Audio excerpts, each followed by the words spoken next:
अस्सलाम वालेकुम स्टूडेंट्स, कैसे हैं आप? ठीक हैं स्टूडेंट्स।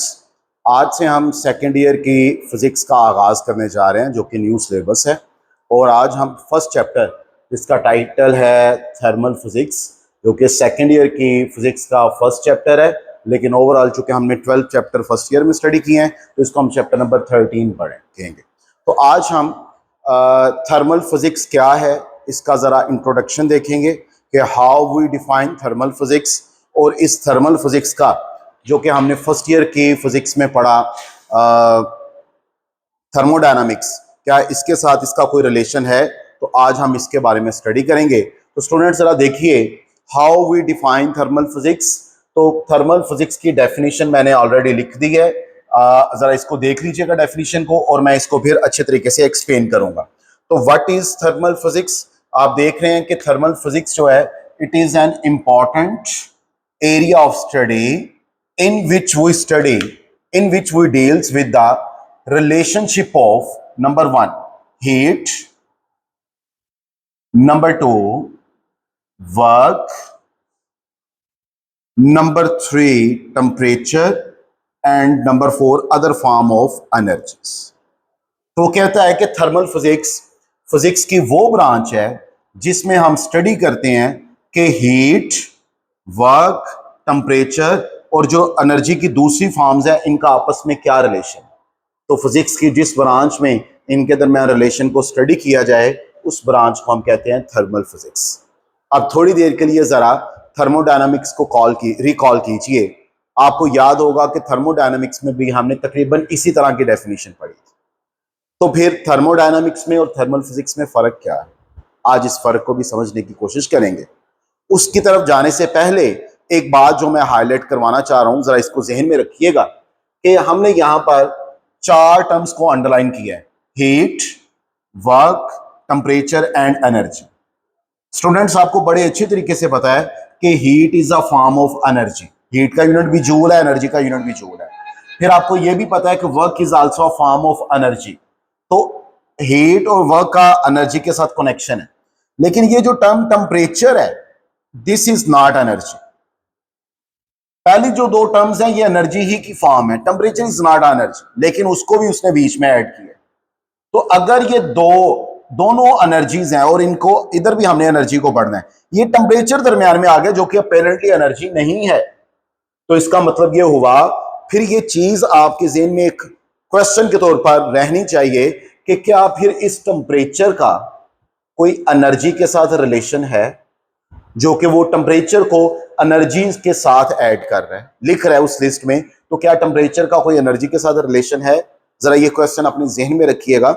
इसको हम आगे देखेंगे कि क्या वाकई इसका कोई रिलेशन है या नहीं है। और अगर है तो फिर उसको ड्राइव करके दोबारा थोड़ी देर के लिए मैं आपको ये डेफिनेशन रिकॉल करवाऊंगा कि हमने यहां पर हीट, वर्क और एनर्जी के साथ टेम्परेचर को क्यों लिखा। ये बात जहन में रखिएगा। इसके बाद आ जाइए, थर्मल फिजिक्स एक्चुअली है क्या। स्टूडेंट्स याद रखिएगा, जो थर्मल फिजिक्स है वो 3 चीजों का कॉम्बिनेशन। नंबर 1 थर्मोडायनामिक्स, और थर्मोडायनामिक्स आप ऑलरेडी फर्स्ट ईयर में स्टडी कर चुके हैं, मैं थोड़ा सा ब्रीफली उसको डिस्कस करूंगा। Number 2 statistical physics. ये स्टैटिस्टिकल फिजिक्स क्या होती है, इसको थोड़ा सा मैं एक्सप्लेन करूंगा। और काइनेटिक थ्योरी ऑफ गैसेस, जिसको बाज दफा हम काइनेटिक मॉलिक्यूलर थ्योरी भी कहते हैं, या बाज दफा इसको KMT भी कह देते हैं, काइनेटिक मॉलिक्यूलर थ्योरी। तो आज हम इसको भी स्टडी करेंगे। स्टूडेंट्स जरा गौर कीजिएगा, थर्मोडायनामिक्स में आपने चीजों को पढ़ा।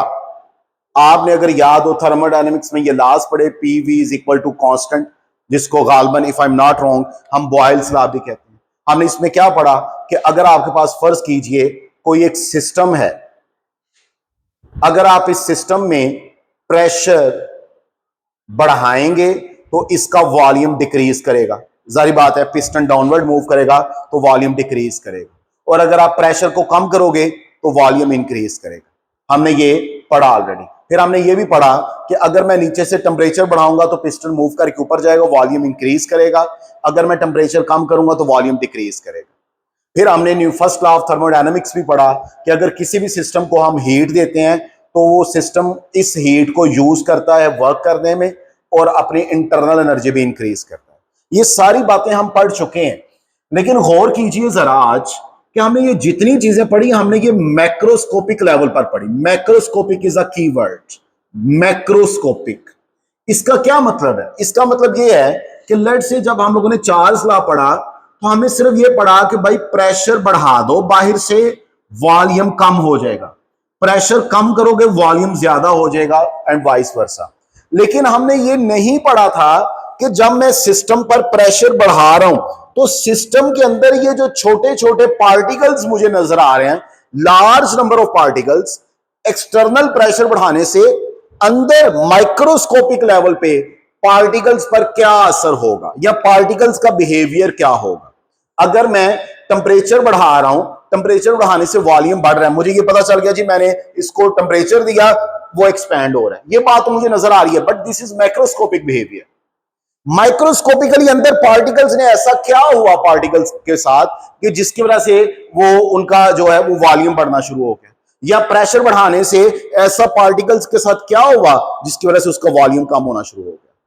तो हमने थर्मोडायनामिक्स में पार्टिकल्स लेवल पर जाके, माइक्रोस्कोपिक लेवल पर जाके, डिटेल में जाके हमने स्टडी नहीं किया। हमने सिर्फ ये कहा कि हाँ भाई वॉल्यूम बढ़ाओगे तो टेम्परेचर बढ़ाओगे तो वॉल्यूम बढ़ जाएगा, टेम्परेचर कम करोगे तो वॉल्यूम कम हो जाएगा, प्रेशर बढ़ाओगे तो वॉल्यूम कम होगा, एंड वाइस वर्सा। इसी तरह फर्स्ट लॉ ऑफ थर्मोडायनामिक्स, हाँ भाई आप बाहर से हीट दे दो, हीट दोगे तो वो सिस्टम वर्क भी करेगा और उसकी इंटरनल एनर्जी भी इंक्रीज करेगी। इंटरनल एनर्जी कैसे इंक्रीज करेगी जी? हम कहेंगे उसका टेम्परेचर बढ़ गया तो इंटरनल एनर्जी बढ़ गई। तो हमने इन सब चीजों को सतही लेवल पर ऊपर ऊपर से स्टडी किया। फर्स्ट लेयर मैक्रोस्कोपिक व्यू, उसके अंदर नहीं झांका, एक एक पार्टिकल को नहीं देखा कि यार अंदर पार्टिकल लेवल पे क्या गेम हो रही है, पार्टिकल्स क्या फील कर रहे हैं। अगर प्रेशर बढ़ाता हूं तो जो एक एक पार्टिकल है वो क्या फील करता है, नहीं पड़ा। अगर मैं टेम्परेचर बढ़ा रहा हूं तो एक एक पार्टिकल क्या फील करता है, नहीं पड़ा। अगर मैं सिस्टम को हीट दे रहा हूं तो उस सिस्टम के अंदर जो छोटे छोटे गैस के पार्टिकल्स हैं इंडिविजुअल बेसिस पर वो क्या बिहेव कर रहे हैं, हमने ये नहीं पढ़ा। हमने इन सारी चीजों को मैक्रोस्कोपिक लेवल पर, बड़े स्केल पर पढ़ा, और थर्मोडायनामिक्स में हम इन चीजों को मैक्रोस्कोपिक लेवल पर ही पढ़ते हैं। अब हमने क्या करना है, हमने इस थर्मल फिजिक्स में मैक्रोस्कोपिक लेवल वाली चीजों को अपने जहन में रखना है, लेकिन हमने एक स्टेप और नीचे आना है, हमने डिटेल में जानना है। हमने मैक्रोस्कोपिक बिहेवियर से माइक्रोस्कोपिक बिहेवियर पे जाना है। माइक्रोस्कोपिक बिहेवियर, अब माइक्रोस्कोपिक बिहेवियर मींस हर पार्टिकल का बिहेवियर समझने की कोशिश करनी। ये लार्ज नंबर ऑफ पार्टिकल्स हैं, इतने ज्यादा पार्टिकल्स हैं। हम जब लार्ज नंबर ऑफ पार्टिकल्स कहते हैं तो आपको पता है हम एवोगैड्रोस नंबर अप्लाई कर देते हैं। हम कहते हैं जी लार्ज नंबर ऑफ पार्टिकल्स हैं, कितने पार्टिकल्स हैं, एवोगैड्रोस नंबर है गाल्बन, दैट इज 6 × 10⁻23 पार्टिकल्स हैं एक मोल में, वो आप लोगों ने पढ़ा होगा। अब फर्ज कीजिए अगर इतने ज्यादा नंबर ऑफ पार्टिकल्स हैं 6 × 10⁻23 और हमने माइक्रोस्कोपिक बिहेवियर देखना है, तो हमें इसके लिए हर पार्टिकल को इंडिविजुअल देखना है, तो हमें इसके लिए फिर मैथमेटिक्स के कुछ स्पेशल टूल्स चाहिए होंगे, कुछ स्पेशल थ्योरीज चाहिए होंगी। हम खास किस्म का एक मैथमेटिक्स अप्लाई करेंगे, और वो जो खास किस्म का मैथमेटिक्स है उसको बोलते हैं स्टैटिस्टिकल मैथमेटिक्स या स्टैटिस्टिक्स कहते हैं। और उस स्टैटिस्टिक्स के रूल्स को, लॉज को, थ्योरीज को, फार्मूलाज को जब हम फिजिक्स में एक एक इंडिविजुअल पार्टिकल पर अप्लाई करते हैं तो वो बन जाती है statistical physics. Actually statistics mathematics की एक ब्रांच जिसके कुछ रूल्स हैं, कुछ फार्मूलाज हैं। जैसे कैलकुलस में है डिफरेंशिएशन है, इंटीग्रेशन है, ज्योमेट्री में फार्मूलाज है, single angle identities, double angle identities, half angle identities. ऐसी स्टैटिस्टिकल मैथमेटिक्स में कुछ फार्मूलाज हैं, उन फार्मूलाज को फिजिक्स पे अप्लाई करते हैं तो वो बन जाती है स्टैटिस्टिकल फिजिक्स। स्टैटिस्टिकल फिजिक्स की डेफिनेशन क्या है? Study of large number of particles. इसमें हम लार्ज नंबर ऑफ पार्टिकल्स को स्टडी करेंगे। कितने large number of particles? n number of particles को study using probability and statistics. अब मैंने जो अर्ज किया कि रूल्स हैं, उनमें प्रोबेबिलिटी का एक रूल है, स्टैटिस्टिक्स के कुछ रूल्स हैं, ये अप्लाई करेंगे इन ऑर्डर टू एक्सप्लेन करने के लिए क्या, एंड प्रेडिक्ट, और प्रेडिक्ट करना है क्या, देयर मैक्रोस्कोपिक प्रॉपर्टीज। हमने ये जो मैक्रोस्कोपिक प्रॉपर्टीज को ऑलरेडी स्टडी किया हुआ है, अब हमने इनको प्रेडिक्ट करना है, इनका एनालिसिस करना है। कहां से? And predict their macroscopic properties from microscopic behaviour.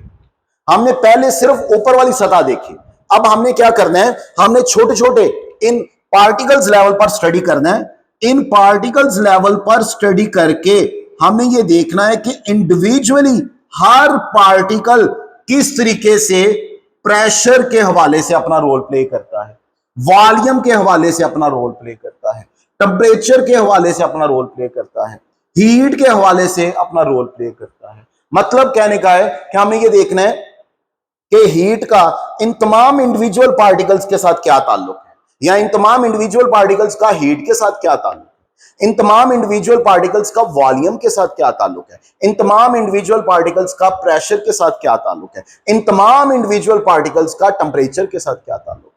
तो हमने इन तमाम पार्टिकल्स का माइक्रोस्कोपिक लेवल पर बिहेवियर को स्टडी करना है, ये टूल्स अप्लाई करके, और फिर इसको स्टडी करते हुए हमारे पास कुछ एविडेंस आ जाएंगे, कुछ रिजल्ट्स आ जाएंगे। तो उन रिजल्ट्स की बुनियाद पर फिर हम मैक्रोस्कोपिक जो उनका बिहेवियर होगा उसके बारे में प्रेडिक्ट कर सकेंगे कि यार हां, चूंकि इंडिविजुअल लेवल पर हर पार्टिकल ये कर रहा है, तो जब ये कलेक्टिव बिहेवियर होगा तो फिर मैक्रोस्कोपिक लेवल पर चार्ल्स लॉ अप्लाई हो सकता है, आपके पास बॉयल्स लॉ, चार्ल्स लॉ या थर्मोडायनेमिक का फर्स्ट लॉ अप्लाई हो सकता है। तो आप यूं कहिए कि स्टैटिस्टिकल फिजिक्स में माइक्रोस्कोपिक प्रॉपर्टीज, और फिर इन माइक्रोस्कोपिक प्रॉपर्टीज को अप्लाई करके हम मैक्रोस्कोपिक प्रॉपर्टीज के बारे में प्रेडिक्ट कर सकते हैं। ओके, नेक्स्ट क्या है जी, काइनेटिक थ्योरी ऑफ गैसेस। ये कोई स्पेशल चीज नहीं है, जैसे मैंने अर्ज किया कि माइक्रोस्कोपिक लेवल पर आपने स्टडी करना है तो आपको स्टैटिस्टिकल फिजिक्स अप्लाई करना पड़ेगा। तो हमने स्टैटिस्टिकल फिजिक्स ही अप्लाई की और हमने अपना एक सिस्टम बना लिया, हमने एक सिस्टम डिफाइन कर दिया। हमने कहा कि अगर कोई ऐसा क्लोज शेप है जिसमें लार्ज नंबर ऑफ पार्टिकल्स हैं, तो इस सिस्टम को बोलेंगे मैक्रोस्कोपिक सिस्टम।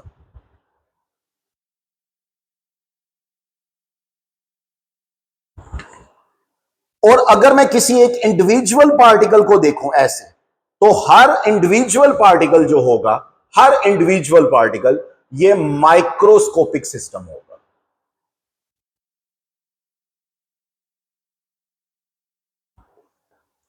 तो हमने क्या करना है, हमने हर इंडिविजुअल पार्टिकल पर स्टैटिस्टिकल फिजिक्स को अप्लाई करना है। तो उसके लिए हमने क्या किया, हमने कुछ रूल्स बना लिए, हमने एक थ्योरी डेवलप की। थ्योरी का पहला असूल ये है कि हमने कहा कि कोई भी जो हमारे पास क्लोज सिस्टम होगा, जैसे ये सिलेंडर है, ये पिस्टन है, it has large number of particles. अगर उस पूरे को मैं कलेक्टिवली लूंगा तो वो मैक्रोस्कोपिक सिस्टम है, और अगर हर पार्टिकल को मैं लूंगा तो वो माइक्रोस्कोपिक सिस्टम। फिर मैंने कहा कि इन जो पार्टिकल्स की जो मोशन है वो रैंडम मोशन होगी। ये पार्टिकल्स रैंडमली मूव कर रहे हैं, कोई किसी तरह मूव कर रहा है, कोई किसी तरह मूव कर रहा है। These particles have random motion. फिर इसके बाद मैंने कहा कि दे हैव इलास्टिक कोलिजन।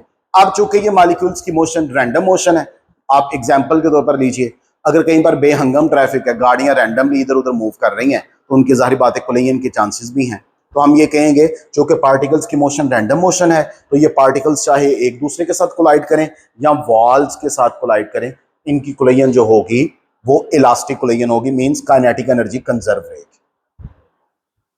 फिर हमने कहा कि जो एक्सटर्नल फोर्स है, किसी किस्म की कोई एक्सटर्नल फोर्स हम कंसीडर नहीं करेंगे, no gravitational force, no electrostatic force, सिर्फ पार्टिकल्स अंदर सिस्टम के अंदर रहते हुए एक दूसरे पर फोर्स अप्लाई करेंगे, अदरवाइज किसी किस्म की कोई एक्सटर्नल फोर्स को हम कंसीडर नहीं करेंगे। और फिर हमने ये भी कहा कि ये जो टेम्परेचर है, इस टेम्परेचर का कोई ना कोई ताल्लुक है काइनेटिक एनर्जी के साथ। जो मैंने इधर कहा था कि देखिए हमने इधर भी एनर्जी ली, ये भी एनर्जी ली, ये भी एनर्जी ली, और बीच में टेम्परेचर ले लिया, जो कि टेम्परेचर बाय इटसेल्फ एनर्जी नहीं है। इसका मतलब है इस टेम्परेचर का कोई ना कोई ताल्लुक है एनर्जी के साथ। वो क्या है, वो आने वाले दिनों में नेक्स्ट जो लेक्चर्स हैं उसमें हम वो रिलेशन भी ड्राइव करेंगे। लीजिए स्टूडेंट्स, ये एक जनरल सा इंट्रोडक्शन है थर्मल फिजिक्स का। तो वन लाइनर क्या हुआ, thermal physics is the combination of thermodynamics, जिसमें हम स्टडी करते हैं मैक्रोस्कोपिक लेवल पर, एंड स्टैटिस्टिकल फिजिक्स, जिसमें हम पार्टिकल्स को स्टडी करते हैं माइक्रोस्कोपिक लेवल पर या इंडिविजुअल लेवल पर, और फिर माइक्रोस्कोपिक स्टडी से, इंडिविजुअल लेवल की स्टडी से